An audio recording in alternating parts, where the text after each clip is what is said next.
Bonjour et merci de nous rejoindre pour les perspectives du marché d'aujourd'hui. Thomas va nous rejoindre, puis la salle des marchés, pour nous parler des dernières évolutions. Thomas ?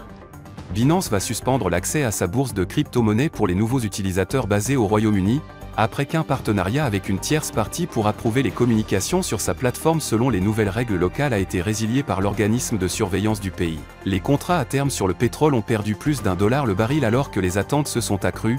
Les États-Unis et le Venezuela pourraient bientôt conclure un accord assouplissant les sanctions sur les exportations de brut vénézuélien. Les marchés européens ont clôturé en hausse, les investisseurs évaluant les troubles au Moyen-Orient.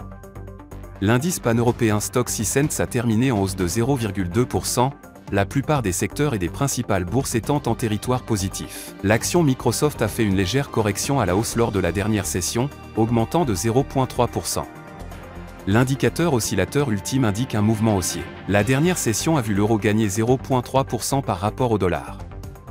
L'indicateur ROC indique un mouvement baissier. La dernière session a vu la livre sterling gagner 0,4% contre le dollar.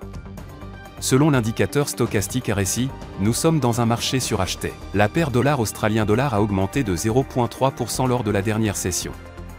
L'indicateur CCI indique un mouvement baissier. Le salaire moyen avec bonus de la Grande-Bretagne sera publié à 6 heures, le salaire moyen hors bonus de la Grande-Bretagne à 6 heures, la réunion ECOFIN de l'Eurozone à 7 heures. La production industrielle des États-Unis sera publiée à 13h15, l'indice de l'industrie tertiaire du Japon à 4h30, l'indice avancé Westpac de l'Australie à 23h30.